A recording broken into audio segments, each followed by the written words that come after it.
Hi everyone, it's Jerry here.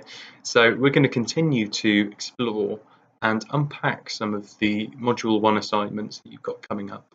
Particularly in this video, we're now looking at your CPD plan, which stands for your Continuing Professional Development Plan.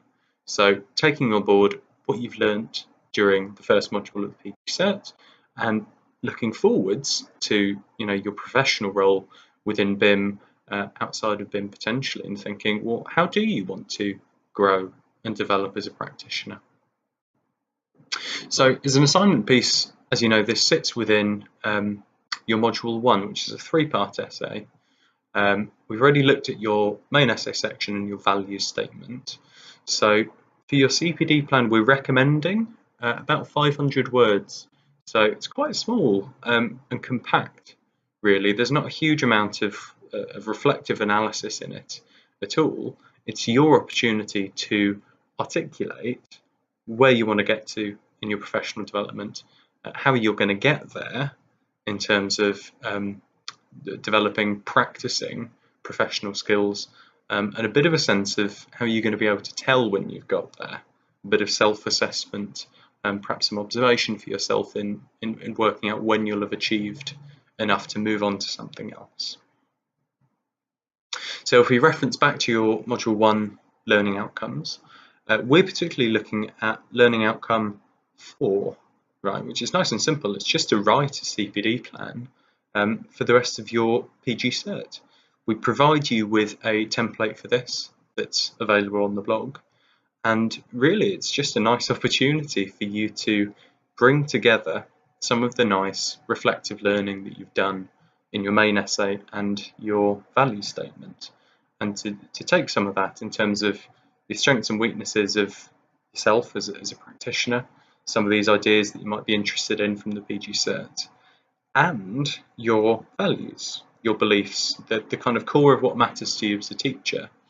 Bring that together and thinking, okay, well, I am where I am. Where do I now want to get to over the course of the rest of my PG Cert? And it's actually an opportunity for you to take some of that agency in directing your development as a teacher and as a professional. Now, honestly, there's an awful lot of, frankly, crap CPD out there. I think continuing professional development can be somewhat of a dirty word, unfortunately, within some institutions at least. And I think a lot of that comes from the fact that CPD can be a real box tick exercise. Within some institutions, from some perspectives, really, some people do it just because it has to be done. It's done there to look good. It's kind of paying lip service to this idea that we're all getting better and not actually doing it. And I think that's a tremendous shame. Similarly, I think that a lot of poor or worse CPD tends to focus just on what's wrong with you, or just taking into account the negatives, or trying to get up to some kind of good enough benchmark. And again, for me, that doesn't quite cut to the core of what CPD is about. So in a lot of cases, I'm seeing continuing professional development essentially just being misused. At its core, it's a vehicle for us getting better and doing the things that matter to us in the best way possible. So, if we're 100% clear about this and we're on board with that, well, we're not striving to improve because we're bad teachers, but more because we're actually recognizing that everyone can always be improving at the work that they do. We call it teaching practice. It's something even, to an expert, it's something you're refining and improving. And I would certainly say that we can always be learning more about our students, our subject, ourselves in the work that we do. And personally for me, I think the moment that I stop learning from the work that I do as a teacher, that's probably the time to move on, actually. So CPD done well, I think does relate to our values, in that we're trying to more fully realise the things that we care about, the things we want to put into the world. Similarly, good CPD is balanced between our strengths and our weaknesses. If I think to some of the best teachers that I know, yes, they don't have any kind of glaring weaknesses that handicap them, but they're probably better teachers because they spent time working out what they're most skillful at, where their strengths really shine, and getting good at bringing that forward. So I think there's got to be a kind of pay attention to both sides of that process. And frankly, CPD is great, not just for improving at the work that we do, but if you think about it, learning to be better learners and learning to take more full control over your own direction and activity and becoming better, well, that's surely the single most transferable skill that you can ever have. I see a lot of people coming out of the graduate course on the PG Cert that do tremendously well, not because they've got any, they're not particularly more knowledgeable or more skillful than other people coming out of teacher education programs, but it's the fact that they're very good at learning and landing in new situations. And I think, if anything, that's one of the biggest kind of accelerators we can have in professional careers. And finally, I think CPD really matters because what we do matters. CPD is a vehicle for us getting better at the professional roles that we have. And actually, looking at the research, well, we know that the impact that we can have on students is actually quite tremendous. To give an example of that, actually, Dylan Williams got a great book about different formative assessment strategies. This is one example about the impact of direct teaching practitioners from the book. So if you take a group of 50 teachers and the students they have, and you compare, or you start to look at how much each teacher in that group manages to take their students through in 1 year. So the kind of distance travelled in a given topic, say music theory. Well, if you take students taught by the best performing teachers, you compare them with students taught by the worst performing teachers in the control, well, how long do you think it might take them to learn the same amount of material? So say they're going to some basic understanding of the cycle of fifths, right? What's the difference going to be between the best performing teachers and the worst performing teachers? Well, it turns out it goes in the direction that you might think, but students with the best teacher out of a group of 50, say it might take them 6 months to cover that particular concept, the cycle of fifths. Well, according to Williams' research, students with the worst teachers will actually take 2 years, right? Which is actually quite ridiculous, because that means that the most effective teachers that our students can have, and are actually that those teachers generate learning for their students at 4 times the rate of the least effective teachers, which I think is quite mind-boggling, the difference that can make, although it might align with your experiences, I don't know. Some further reading, if you want to explore and substantiate some of this stuff, if it sparks some interesting thinking for when you're writing the piece. Actually, Hattie has got quite a nice paper that he presented in 2003, specifically about the difference between expertise and experience in teaching. He talks about that quite a lot in his career, doesn't he? Specifically about building teacher quality, right? So all of it is useful, I'd say, but there's a particular section where it explores the differences in characteristic and approaches between expert teachers and experienced teachers. So that might provide you some direction or insight when you're coming to start think about, what direction your own development might take. So I think I would also just very quickly note, continuing professional development is beyond widely talked about. It's recognised by professional bodies of educators the world over, and certainly in the UK, every professional body actually would say that we should, as educators, be very committed to developing our practice. So if you recall the Higher Education Academy, I did the piece of work, the UKPSF, or the Professional Standards Framework. Actually, if you remember back to the values section that we looked at within the values video for your Module 1 assignment, well, Value 3 actually is all about CPD. It's taking an evidence-informed approach, using research, using scholarship, and actually doing it in practice, all while being committed to developing the work that we do as professionals. And similarly, if you look at other professional frameworks, this is the most recent one from further education and used for school teachers that take a PG cert and want to go teach in schools. Now, I'm not going to go through all of these, but if you just, you're more than welcome to pause and have a read. But if you glance at 1 and 2, reflecting on what works best, evaluating and challenging your practice, 7 and 8, maintaining and updating knowledge in your subject area, vocational area, evaluating your practice. I think all of these are touching on the fundamental factor that even as very highly performing teachers, there's still distance to go. We can still always be improving, and I think it's tremendously important that we do that.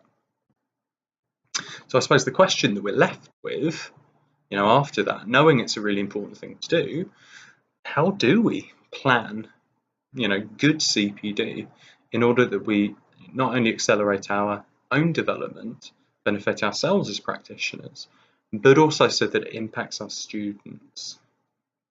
Well, I've got a suggested process that we can undertake to get to some of that. So if you want to take some notes, go through step by step, you're more than welcome to. And we're just going to start with a bit of self-analysis first.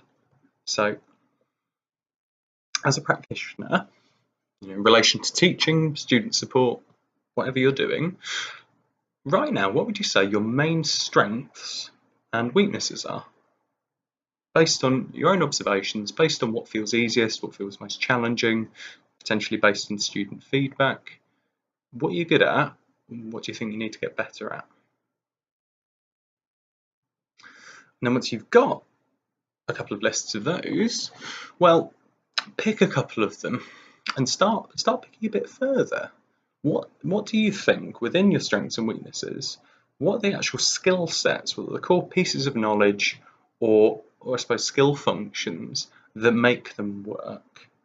Or to put it another way, which of your skills are you using effectively? Which ones need work? For example, I feel at the moment quite comfortable with my facilitation of group discussion. Right, I feel that in my classes I can get quite a good debate going, discussion, draw people in, and I suppose within that's a function. There are certain skills in terms of the framing of questions that I use, the capacity to draw in other people in direct questioning, the capacity of knowing when to confront people and actually close things off, potentially level of being emotionally present in the room. I suppose there's an aspect of short-term memory just in holding all of the contributions people have made, so that I can then mirror them back at the end of a discussion and give value and meaning so that we can move on positively. So you see that even in something that feels like one particular function, there are usually a whole host of things going on beneath the surface that really make that work for us. And if you can pinpoint the things that are really working or not quite so working well within those, that just gives you a bit more information to move forward in an informed way. And then once you've got some of those skills that you think would be useful to work on, how might you go about developing them further? Maybe finding an area of strength and an area of weakness. And I think, getting better in that area, developing it, well, that might be conceptual. If you think about questioning, you might need to just understand more about good questioning strategies. You could go do some reading, find out different approaches you might take. Might be a level of self-awareness and actually thinking about, well, maybe I'm not so conscious of the kinds of questions I use in the classroom. Maybe I'm going to have to dig back and do a bit of self-observation first.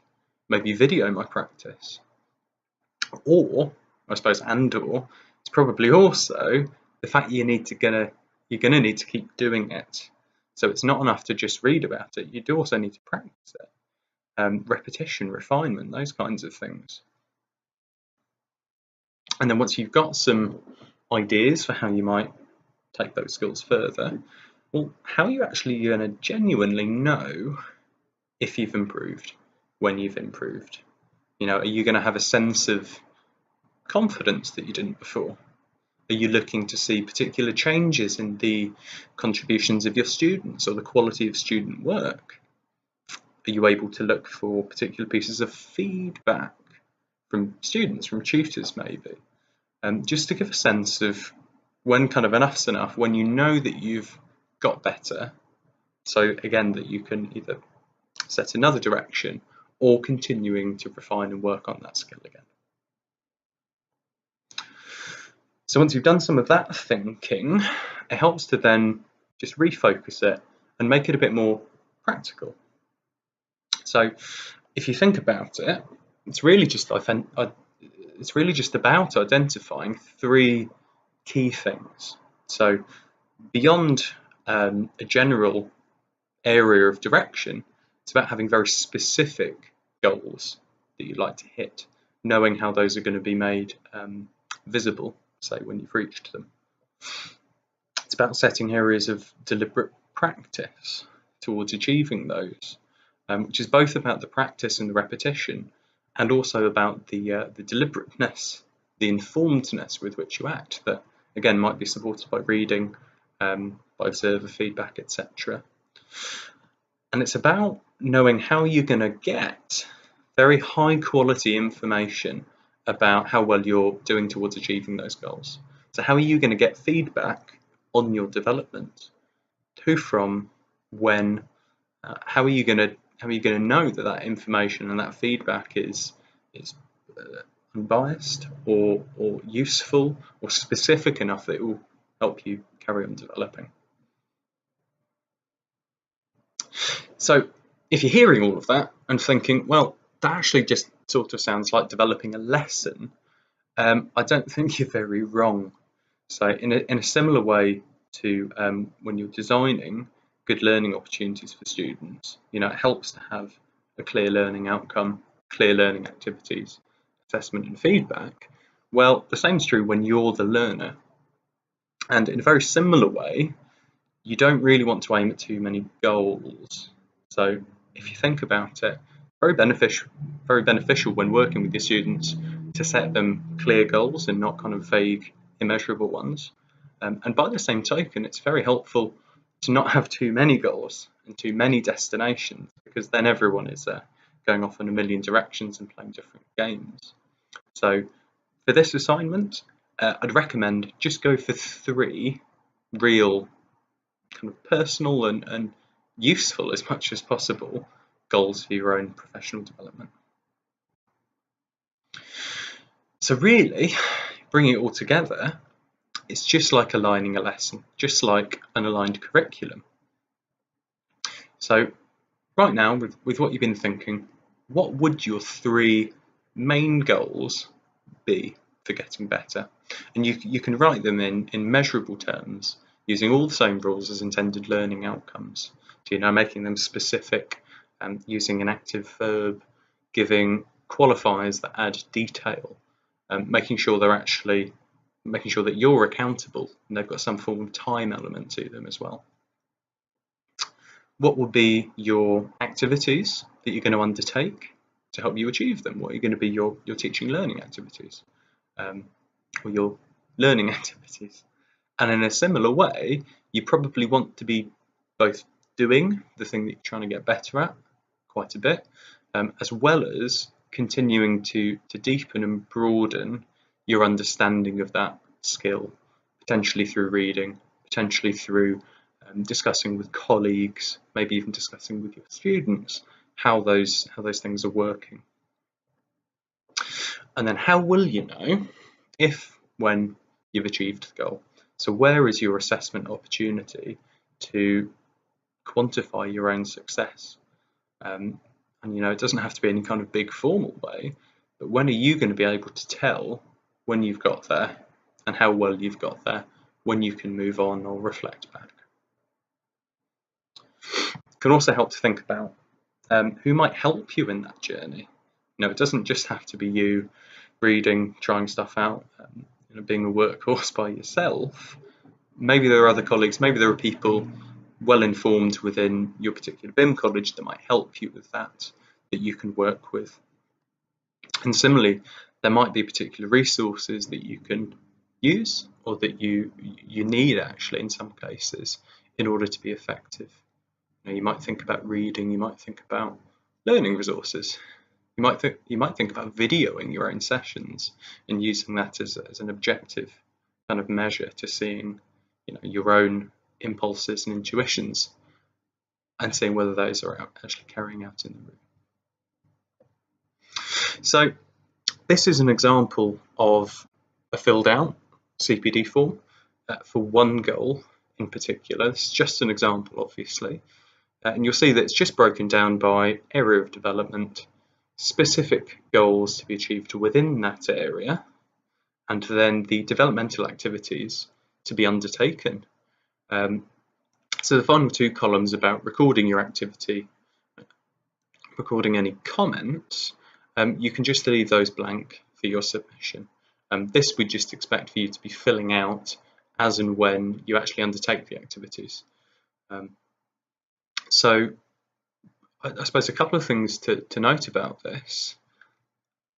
If you want to set yourself some particular reading, so in this example it's actually the Dylan William text, it really helps to be specific and intentional with what you want to get out of that reading, right? It can be actually quite demotivating to just give yourself a load of books to read, but if you know, so in this example, that you want to find out 3 new strategies for doing formative assessment, well, for me that both helps me read quicker, helps me sustain the reading for longer, and it often means that the learning I generate feels more useful, and it kind of feels more mine if I've gone into reading a text with a set intention. And I suppose the other thing to note is time frame is quite useful for these. So you might want to balance out and have short-term goal, mid-term, long-term, but be aware that this is a forward-facing activity and it's an opportunity for you to give yourself developmental direction for the rest of the PG Cert, or at least the rest of the academic year. Building on what you've learned so far, where do you want to go next? And then I think just 3 final questions for you to be considering within your CPD plan, more along the lines of helping you refine it and get a really good one.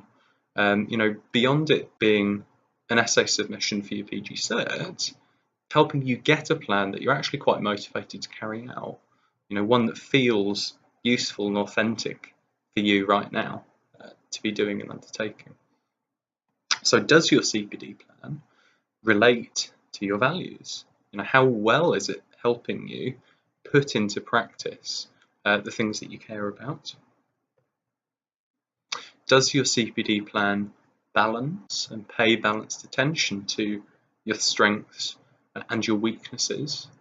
That can be a very motivating thing to know that you're both kind of building your growth edge and helping along your sticky back foot, in that kind of coaching terminology, right? And then finally, what evidence do you have that the plan you've got actually feels authentically worth doing? Does it feel like it's going to have benefit for you, for your development? Do you see genuine positive intention that's going to help your students? And I think those 3 questions can just help tighten up and carry on defining a really good CPD plan.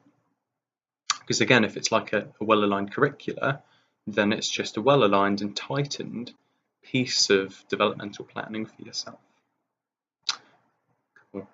So I hope that's been helpful. That's it for this video, and I will look forward to seeing you soon. Take care.